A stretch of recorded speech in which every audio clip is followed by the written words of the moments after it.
देखो, सातवाहन के बारे में तुम लोग अगर जानना चाहते हो तो इससे तुम लोगों के स्तर का यह प्रश्न है, जो सातवाहन कौन थे उसके राजनीतिक इतिहास पर प्रकाश डालें, या सातवाहन की राजनीतिक पराभव किस प्रकार रही है, ये भी क्वेश्चन पूछा जाता है।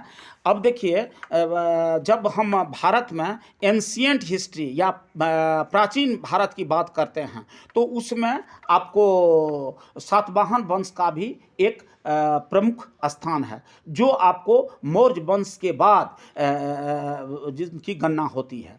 अनेक प्राचीन राजवंश की तरह सातवाहनों की उत्पत्ति भी कई विवादों से घिरे रहे हैं, यह विवाद से परे नहीं है। सातवाहन शक्ति का केंद्र महाराष्ट्र के पैठण था, जिसे कि प्रतिष्ठान भी कहा जाता था।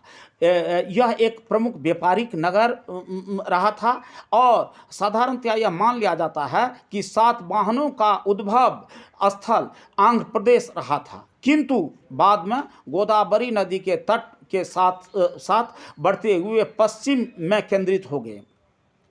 मौर्य साम्राज्य का जब पतन हुआ, मौर्य वंश के जो राजा थे जिनका कि शासन पर पकड़ ढीली पड़ने लगी, तो उसका लाभ सातवाहन वंश ने उठाया और वह क्या नाम है, लाभ उठाकर एक शक्तिशाली राज्य की स्थापना कर दी। इसलिए आंध्र सातवाहन के नाम से विख्यात हुए।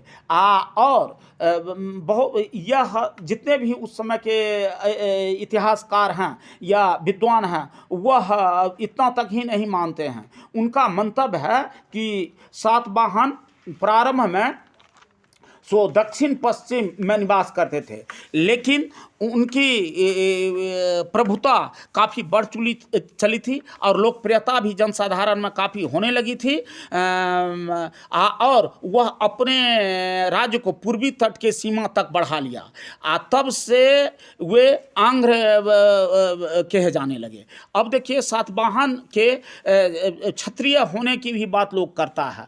कुछ लोग कहते हैं जो वे क्षत्रिय थे, जो राजपूत जाति होता है उनका साम्राज्य कहा जाता है, लेकिन उस समय अनेक विद्वानों जो अपना प्रमाण प्रस्तुत किया है उसके अनुसार और साक्ष्य के आधार पर इनको क्षत्रिय खानदान मानना बिल्कुल निराधार है। ये गोमती पुत्र अद्वितीय ब्राह्मण कहा गया है और ऐसे भंडारकर इस शब्द का अर्थ ब्राह्मणों का एकमात्र रक्षक मानकर सातवाहनों को क्षत्रिय मानने से इनकार कर दिया है। सातवाहनों ने ब्राह्मण धर्म को पुनर्स्थापना की और काफ़ी उसमें सबलता प्रदान की। उसमें उसको सबल करने के लिए, जन जन तक पहुंचाने के लिए उन्होंने काफ़ी मेहनत भी किए। उस पर उन्होंने बौद्धिक और आर्थिक शक्ति भी लगाई। तो इस प्रकार कहा जा सकता है कि सातवाहन जो थे ब्राह्मण थे। डॉक्टर हेमचंद्र चौधरी सातवाहनों में नागों के रक्त की भी कल्पना करते हैं, लेकिन ये उपलब्ध प्रमाण के आधार पर सातवाहनों को ब्राह्मण ही मानना श्रेयस्कर है, उचित है और तर्कसंगत भी है। देखो, तीसरी शताब्दी से जो अभिलेख प्राप्त हुए हैं उसके आधार पर यह अनुमान लगाया जाता है कि अशोक की जब मृत्यु हुई थी, वह वैसे तो वह बहुत ही कुशल और अपने राज सीमा को बढ़ाने वाले सफलतम राजा रहे हैं, लेकिन इनकी जो जब मृत्यु हो गई तो उस समय में आपको बहुत सारे बातों में उठा पटक हुई है। और सातवाहन दक्षिण की राजनीति में सक्रिय हो उठे, चूँकि ये अशोक के मृत्यु के बाद जो जिसके ऊपर में इनका काफ़ी प्रभाव था, काफ़ी वे सब डरे हुए, सहमे हुए, अशिष्ट बनकर रहते थे, वह सब लगता था जैसे कि वह बिल्कुल स्वतंत्र हो गया है। सातवाहनों ने भी इस शक्ति का भरपूर लाभ उठाया और अपने को काफ़ी शक्तिशाली बनाने का भरसक कोशिश करने लगा। सातवाहनों की शक्ति को स्थापित करने वाला अगर कोई था तो वह प्रथम राजा सिमुक था। इसकी तिथि 60 ईस्वी पूर्व से लेकर के 37 ईस्वी पूर्व तक जाती है, जो 10 साल ईसा पूर्व मैंने ये जो है 23 साल तक शासन इनकी रही है। और यह ईसा पूर्व की कहानी है, यानी कि 60 ईस्वी ईसा पूर्व से 37 ईस्वी ईसा पूर्व तक इनकी शासन रही है। और पुराण के अनुसार इसी के अंतिम रूप में शुंग कण्व सत्ता को समाप्त किया, परंतु इस बात का भी प्रमाण उपलब्ध नहीं है कि सिमुक ने मगध पर आक्रमण किया, जहां कण्व सुमरमन राज्य कर रहा था। उसने संभवतः विदिशा का क्षेत्र कन्नों से हस्तगत किया।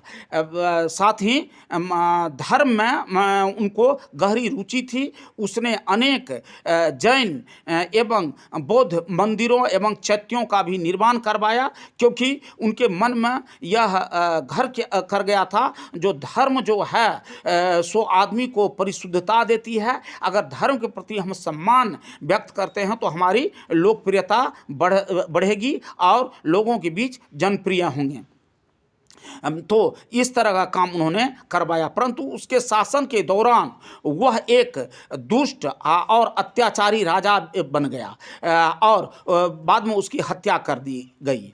सिमुक के बाद उसका भाई कृष्ण, जो या उसको कान भी कहा जाता था, का नौह संयुक्त कान भी कहा जाता था, वह राजा बना।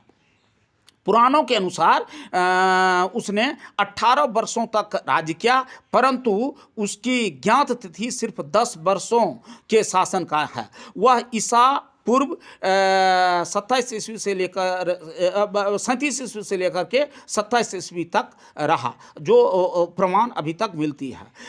और सिमुक जो है वह नासिक तक सातवाहन शक्ति का विस्तार किया, वहाँ तक राजतंत्र का और राज्य की सीमा का प्रसार किया था। नासिक शिलालेख जो है उसमें यह प्रमाण स्पष्ट रूप से मिल रहा है। इसी राज्य काल में राज्य के किसी उच्च पदाधिकारी ने नासिक की एक गुफा भी बनवाई, जो आज भी यह दर्शनीय है और आकर्षण का केंद्र है। बहुत सारे परिभ्रमक वहाँ अभी भी पहुँच रहे हैं। सातवाहनों का अगला राजा जो है वह सातकर्णी प्रथम बना, जिसका कार्यकाल 10 साल का था और वह 27 ईस्वी पूर्व से 17 ईस्वी पूर्व तक रहा। वह सिमुक का पुत्र या भतीजा कृष्ण का पुत्र भी कहा जाता है। इतिहास में तो बहुत सारे बातों पर मैतक होता है, लेकिन यह स्पष्ट है कि यह या तो सिमुक का पुत्र या भतीजा माने कृष्ण का पुत्र था, सो भी माना जाता है। गोदावरी के घाटी में सातवाहनों का पहला राज्य स्थापित हुआ और गंगा की घाटी के शुंग साम्राज्य और पंजाब की पंचनद भूमि, जो अभी पंजाब में जिसमें पंचनद में वही आता है, वहाँ के जिससे कि पंजाब राज्य का निर्माण हुआ है। और वह सिंधु नदी की सब उपनदी सब है, उसमें आपको 5 नदी का पवित्र क्षेत्र पंजाब को गिना जाता है, जिसमें सतलज, झेलम, ब्यास, रावी और चनाव नदी आती है, सो है। और ये जो है पंचनद भूमि या पंजाब की भूमि के अधिष्ठाता यवनों के समकक्ष शक्तिशाली माने जाने लगा। और सतकर्णी के इस पराक्रम की प्रशंसा नैनिका के अभिलेख में भी की गई है। उसे सूर, वीर, दक्षिणापति और अप्रतिहत चक्र के नाम से भी जाना जाता है। सातकर्णी जो हैं उसमें सतकर्णी ने ब्राह्मण धर्म के न केवल गौरव को बढ़ाया बल्कि इनके शान और सम्मान को बढ़ाने में भी किसी प्रकार की कसर नहीं छोड़ी। उसने 2 अश्वमेध यज्ञ भी किया था। अश्वमेध यज्ञ करना धार्मिक क्षेत्र की एक बहुत बड़ी बात समझी जाती थी, बहुत बड़ा पराभव समझा जाता था। इसमें सिर्फ खर्च ही नहीं बल्कि चिंतन और सोच की भी बात सो अग्रसर होती है। इसके बाद राजसूय यज्ञ भी करवाए। वह एक बड़े राजा, एक पराक्रमी राजा ही करवा सकते हैं, एक चक्रवर्ती राजा ही ये सब काम करवा सकते हैं। और धर्म के प्रति जिनकी बहुत ज़्यादा साफ और सच्ची निष्ठा होती है। उसके समय में सो गणराज्य की जो संपन्नता, श्री संपन्नता काफ़ी बढ़ गई थी और इसकी अनुकरणीय जो है सो अन्य राजतंत्र भी करने लगा था। देश विदेश के राजा भी सो संतकर्णी के नाम से प्रभावित होकर के उसके अनुकरणीय पथ को सो अपनाने में सो जुटे हुए थे। लेकिन सातवाहनी का सो ह्रास भी हुआ। यह तो निश्चित है जो कोई भी राजतंत्र है वह अगर पराभव प्राप्त किया है तो उसका एक दिन सो विनाश भी होता है, वह एक दिन सो नीचे के भी ओर जाता है, उसका अवसान भी होता है। तो सातकर्णी प्रथम बड़ी ही पराभव के साथ से सातवाहनों की शक्ति और प्रतिष्ठा में वृद्धि की थी। लेकिन उसके मृत्यु के पश्चात यह जो व्यवस्था थी वह आपको इस राजतंत्र जो है सो बिल्कुल कमज़ोर पड़ने लगा। सातकर्णी के मृत्यु के पश्चात उनके 2 नाबालिग पुत्र जो था वेदी सिरी और सती सिरी, उसके हाथ में सत्ता आई, लेकिन वह सब तो बिल्कुल कम उम्र का था। कहा जाता है जो वह 12 वर्ष से नीचे का था, क्योंकि उस समय में रानियां तो अनेक हुआ करती थी और ये किसी राजा को तो निपुत्र भी रहना पड़ता था और कई शादी के बाद कई राजा को पुत्र हो पाता था। परंतु उसकी जो संरक्षिका थी उनकी माता नैनिका वह वस्तुतः शासन करती थी। लेकिन नैनिका के शासन से उसके अंदर जो कर्मचारी थे और सब जहाँ जहाँ उनके प्रादेशिक प्रधान जो हुआ करते थे वह आपको इसका लाभ उठाने लगा।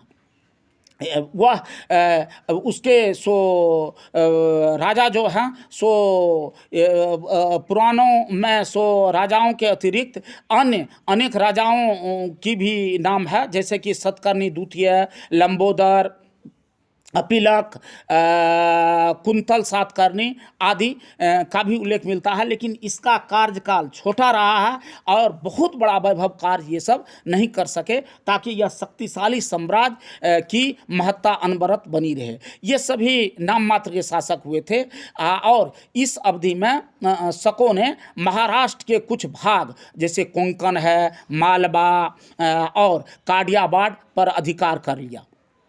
इसके बाद महाक्षत्रप ये महपान ने सो सातवाहनों की शक्ति को चूर कर दिया। लड़ाई से ही यह काम हुआ था और लड़ाई करके उसकी शक्ति को चूर करने में वह सफलता प्राप्त कर ली। सातवाहन का 17वां राजा था सो राजा हाल। वह आपको सो ईसा ये के पश्चात सो 20 ईस्वी से लेकर के 24 ईस्वी तक शासन किया। लेकिन एक बात मानना होगा, वह केवल राजा ही नहीं हुआ बल्कि वह एक विद्वान था, कवि था, शायर था और विद्वता और उनकी कविता सो काफ़ी प्रचलित हुए थे, काफ़ी हृदय प्रेरक था।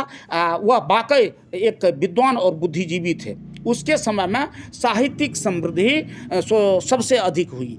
जब तक सातवाहन साम्राज्य की बात होगी तो उसमें सो उसके जो इस सो 17वां राजा हाल की बात आएगी, जिसका कि कार्यकाल मात्र 4 साल रहा था, 20 ईस्वी से लेकर के 24 ईस्वी तक। तब तक उसकी विद्वता की चर्चा होती रहेगी। यही है तो सातवाहनों की बात।